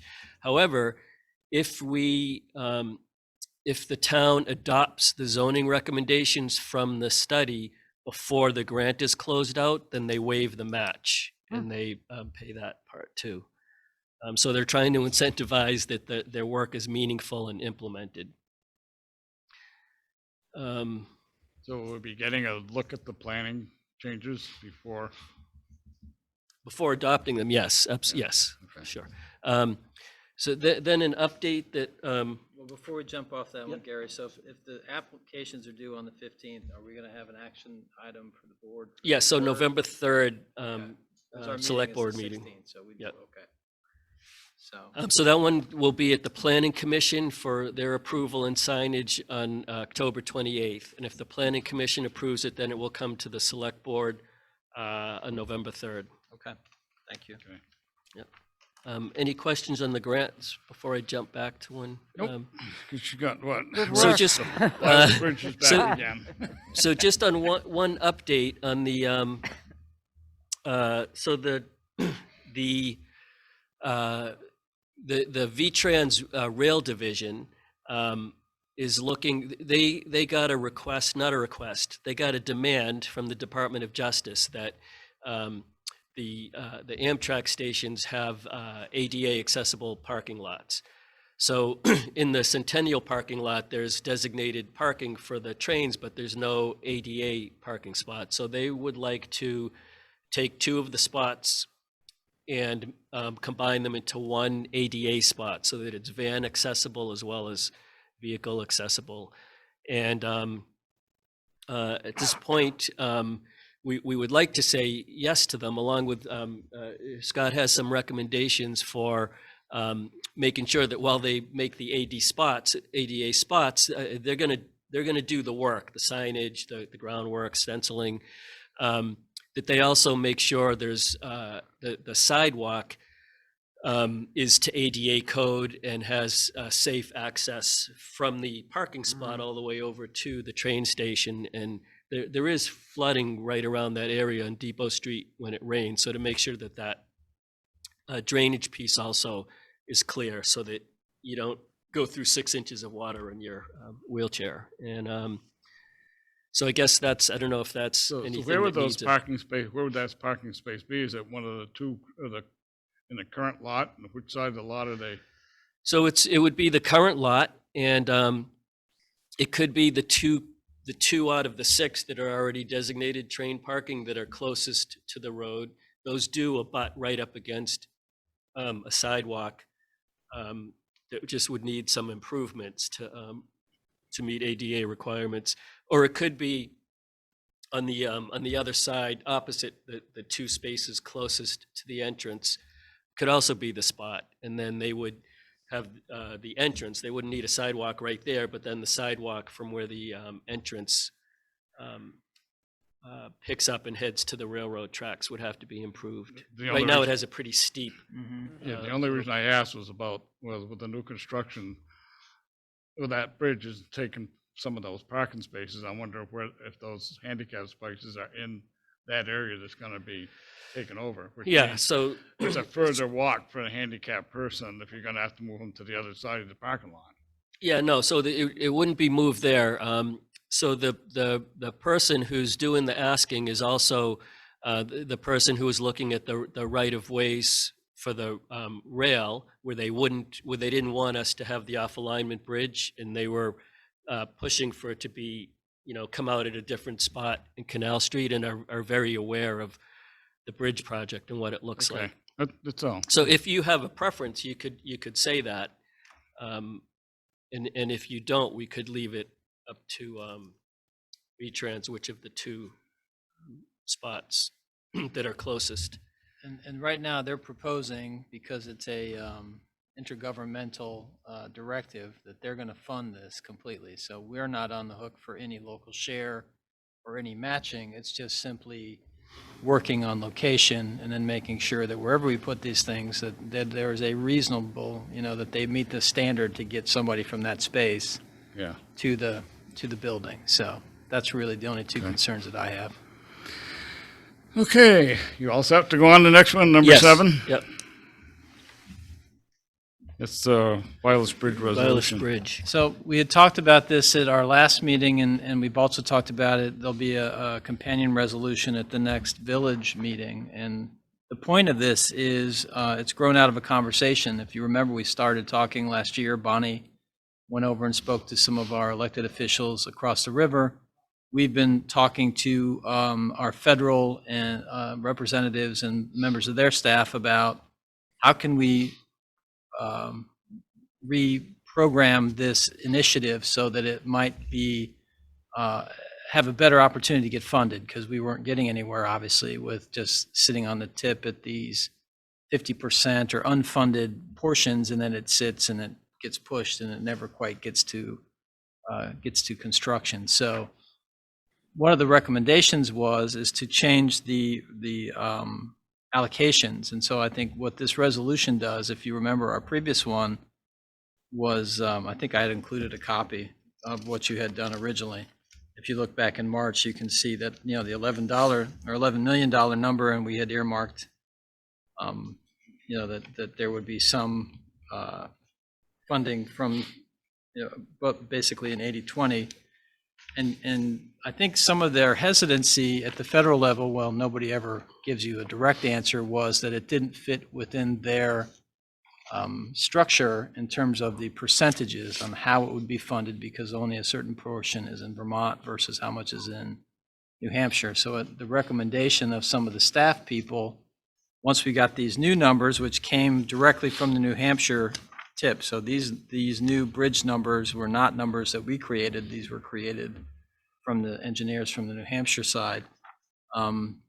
The folks that we're working with had recommended that we change some of those percentages. So I think that's really why you see the change in the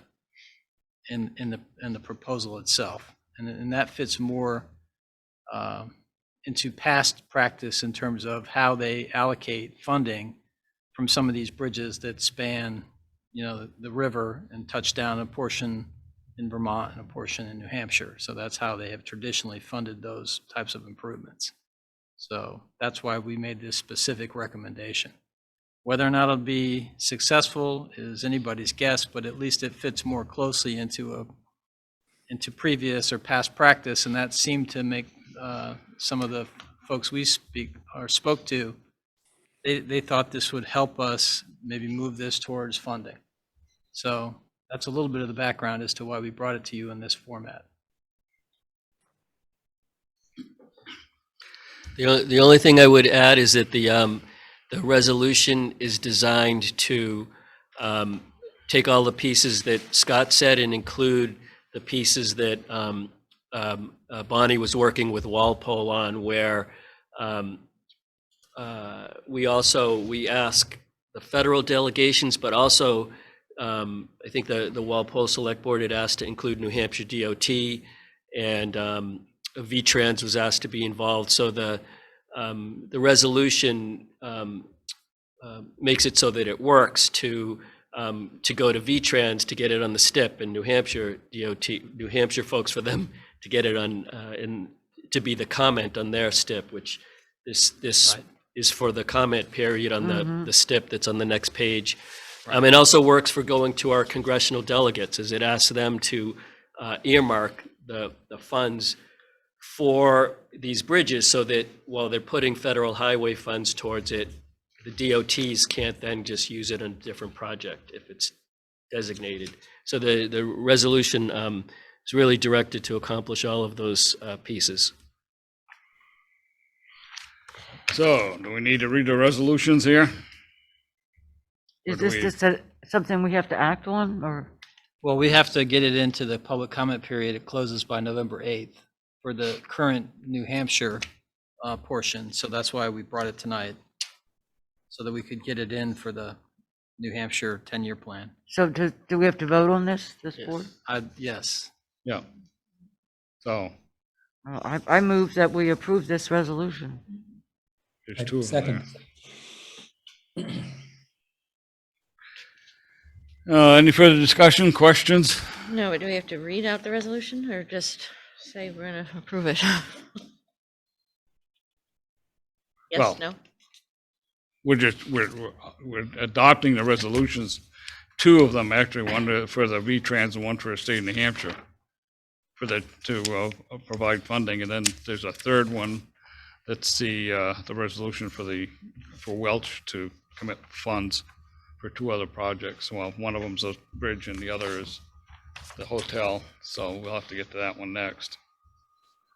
So, So Peter, sorry, that other one is last year's resolution. Yeah, That was that's not- included that's just to orange. show you oh, okay. what we had I last just year. saw March the date on 26th. here. It was, Yeah. Right. So it's December. only the resolutions on this first page, Okay. which could be one or two. It might make sense to do it as one, so that VTrans and New Hampshire DOT both see what's happening with everyone. Correct. But it couldn't hurt to either read them out or say as presented. All or right, something. I don't know.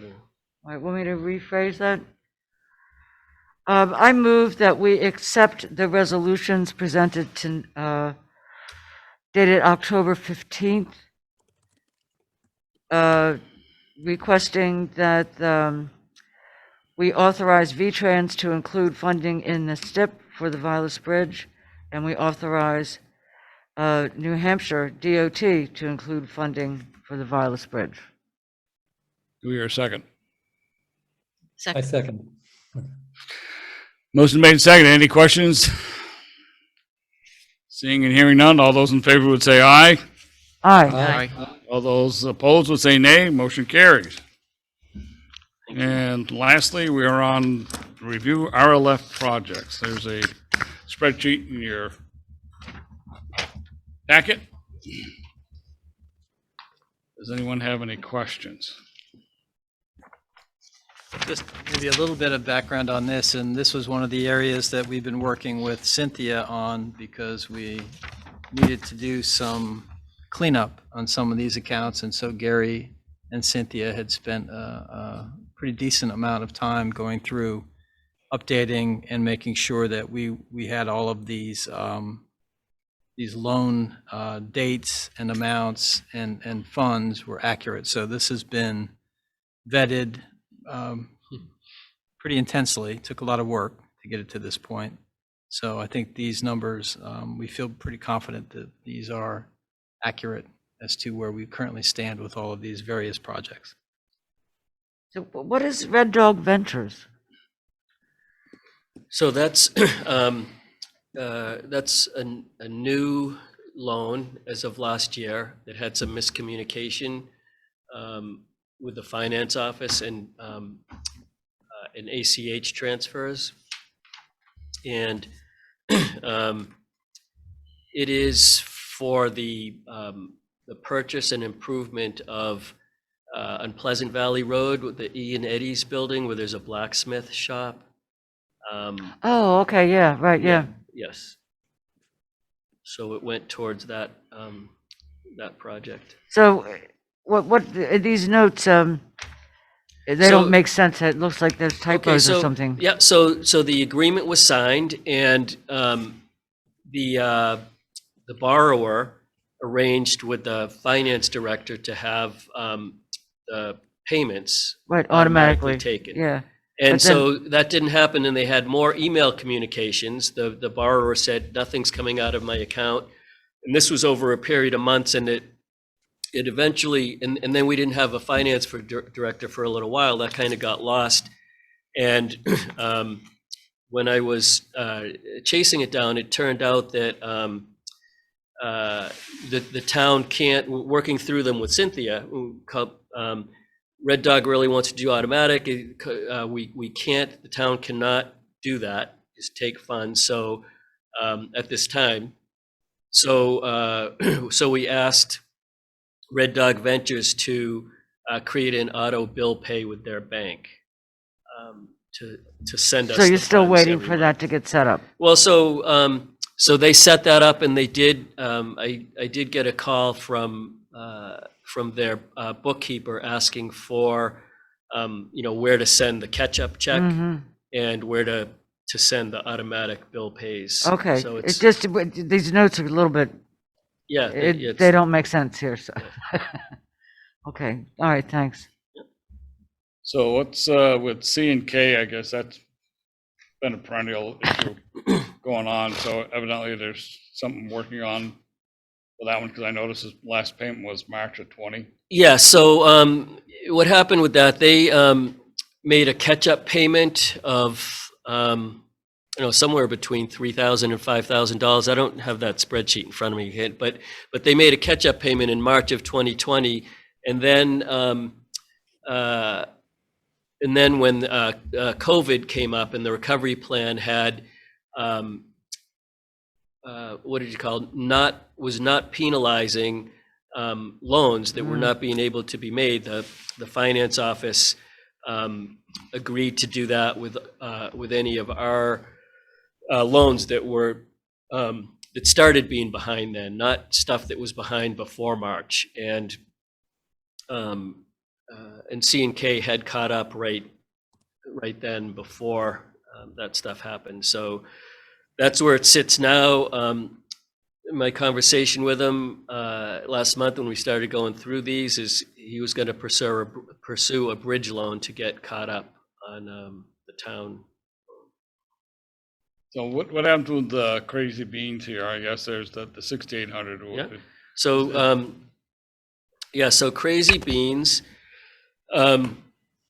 they borrowed money to pay off the Flatiron loan, and so they paid that off, and then almost immediately had trouble with family emergency. I remember that part of it. Yeah, and so we asked if she would pay. We asked her to pay $50 a month until she was in a position to come back to the revolving loan fund and modify the loan since the business closed. Right, so she has a loan to run that what was the Flatiron coffee shop. She did it under the name of Crazy Beans, and then almost immediately closed the shop. So we wanted to modify the loan, understanding that she has a personal guarantee on it, but understanding that there's no business now to pay the loan. And she hasn't come back yet, but we did sell her property, the collateral, for $24.50. And so that will reduce her amount to what's on the spreadsheet there. But she still has to come to the revolving loan committee and modify what's left there. 77 PV Pleasant Valley LLC. Yep. It's up to date, but the last payment It was only paid through November 20. Is he paying yearly or? No, so I may have not gotten that one right, but he's, let me see, what's the, Balance shows 35. so his loan was set up in a way that, because it was for building improvements and it wasn't clear which ones were going to be done and what the final cost was, we set it up where he had to get the work done and then we check it out and then pay that amount out of the loan. And so we did that amount through December 15th, at which time he was supposed to start paying, but he had more work and borrowed more after that. And so the finance department had missed re-amortizing that with the extra amount in there. And so so that amount was adjusted. Cynthia took amounts paid up through a certain point, re-amortized what was left from this point. And so it may be a little confusing there, but that loan, he's paying off. He's selling that building and will be paying that loan off in the next month or so. There is a I knew buyer he to was- contact. I know the for sale sign's been out there. That's one of the reasons I was checking on that one. Okay, anybody else have any questions? Hearing none, let's go down to review orders and approve orders, bills and warrants. I don't see any. I didn't grab any. Next week, we'll have thick paper, I guess. Can I Agenda keep- items for the November 3 meeting. We've got the one grant thing that's coming to us. Several grants by the Right. sounds. We'll have some grants that are on deadline. I'm going to give you an update. We had a update on some state initiatives that are dealing with some of the ARPA funds. And one of the things that came out of this is a new state initiative to help people catch up on past due property taxes. So remember, they've had one for a period of time for helping people with past due utilities. Well, they've expanded that now to potentially also include past due property taxes, which is a brand new program. There's some website information, some other information I need to gather first, and then I think we're going to look at possibly sending that notice in a letter to anybody who is currently past due with town or village taxes and asking them to go out on the website and see if they're eligible for state assistance before we come back in the end of November and potentially put their properties out for tax sale. So it might be a lifeline for some people that, quite frankly, didn't know anything about until today. So it's a brand new program. I don't have much more detail than that because it was on the webinar at 10:30 this morning. So I have to do a little more research, but I'll bring that back to you and hopefully have something more concrete that we can talk through, because it does, I think, impact how we might want to go forward with giving people that last chance before we go to tax sale, which we talked about at the joint meeting at the end of the month. So Anyone else have anything they think anything, you can always just email Scott and we'll get it on there. Agenda for the joint board meeting, 11:30, any items? I've got something. Rick? Go ahead. So I've got a democratic process question for the two boards to discuss. 26 towns are voting on retail cannabis sales at their town meetings in March. Many towns voted last year, some to approve, some to deny. I don't want to get into the weeds, as it were, on our individual feelings about cannabis, but I do think that I'd like to propose that the joint boards discuss the pros and cons of letting the voters decide this issue. Yeah, I agree with that. And I just want to discuss the process with the two boards and see where what process people want to follow. Okay. Anything else? Anybody else? Of course, you realize the medical marijuana was voted down 4 or 5 years ago by the town. So now we're into the recreational part of it, I guess. And maybe medical at the same time, I guess. So see where that goes. All right, let's get down to other business. Let's start with Bonnie. Got anything? Nope. Sue? Yeah, I think everyone received an email from one of the Bartonsville residents about the problem we've had Oh, yeah. with construction in our area that has silted our pond. The state is involved, and I know the town has been very involved with that process too, so that's great. I also, Tim McNamara, who is responsible for a lot of the clean water, I think he's clean water, I don't remember his actual I title. think it's stormwater. but Stormwater. yeah. He's going to provide information to me that I can distribute. Well, we're talking about him providing information to me that I can distribute to residents to keep informed, and anyone else who wants to, because he's been getting nonstop comments from people. If you haven't seen it, it's the color of dark chocolate. I mean, it's really, really a mess at the moment. But my concern really is going forward. I mean, there's concerns, of course, of the silting and how that will be cleaned up and who's responsible for cleaning up, and the damage to the pond and the stream and potentially the river. But I have a very big concern about making sure the town can ensure that whatever is built, the dam that they're building to keep this pond, if that lets go, it's going to cause downstream effects, including town roads and potential private property. So just to make sure that the town is really on top of that process, because mitigation efforts that the state have required, they failed the first time. We just don't want that to continue. So just to put that out there. Susan? Yes. Is the construction continuing or has it been halted? It's continuing. The state has been working with the contractor about the requirements they need to follow. It's continuing. I don't know if you know what happened in Westminster a few years ago. Some kids built a dam with sandbags on the brook so they could swim on it.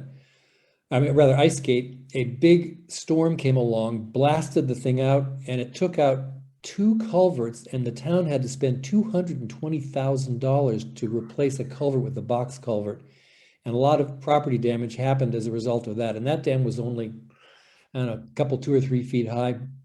Yeah. So I think your worries are well founded. Yeah, and it's just, I mean, just a note to keep on top of it. And because we've been seeing these crazy storm events, and it's about 200 feet above where Lower Bartonsville Road is now, where it is, down a steep embankment full of trees, and all that washes down if that thing releases. And so my question is, who's responsible? The landowner, the engineer who designed the dam, the contractor? I don't know who, if that would happen, who would be responsible, or would the town be responsible for No, recovering our we would- infrastructure? First of all, we wouldn't permit it because I wouldn't accept a dam that, that they would want to then give back to the town. So we have no interest in that. A little bit of history. There is a website dealing with that type of issue, a dam owner, Lake Rescue in Ludlow. I went up one day to check it out for fishing, and the dam has been lowered. I mean, the water's been lowered. I mean, the docks are about 10 feet above you can't even get into the water. But there is a website you go on, type in dams in Ludlow, and it's a concrete dam. And the state says the owners are responsible. They got to repair the dam and any damage that might take place. Right. If Yeah. the dam should let go before they get it fixed.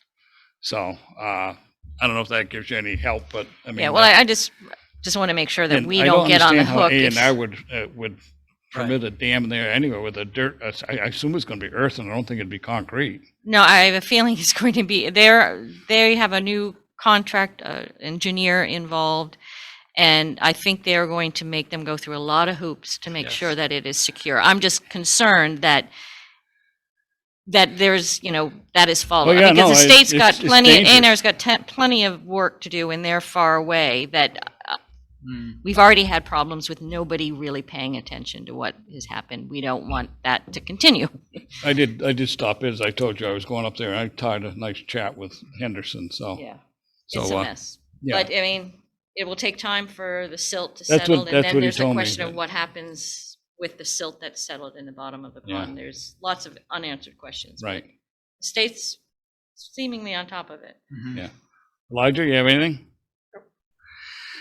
One thing that was interesting, I got an email today, a proposed legislative apportionment. They're going to change the districts again. They're talking about it.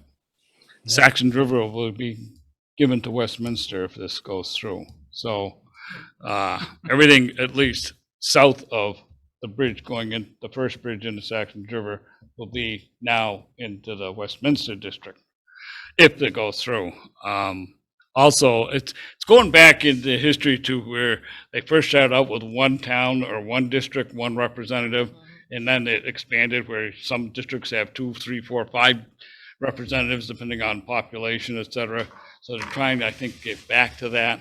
But the BCA will be going to have an open hearing, supposedly it's required by the state statute, to discuss the situation, and then BCA is supposed to send recommendations to the legislature to say to get it or whatever. But that's being worked on, so there should be an email going out from the town clerk to set something up.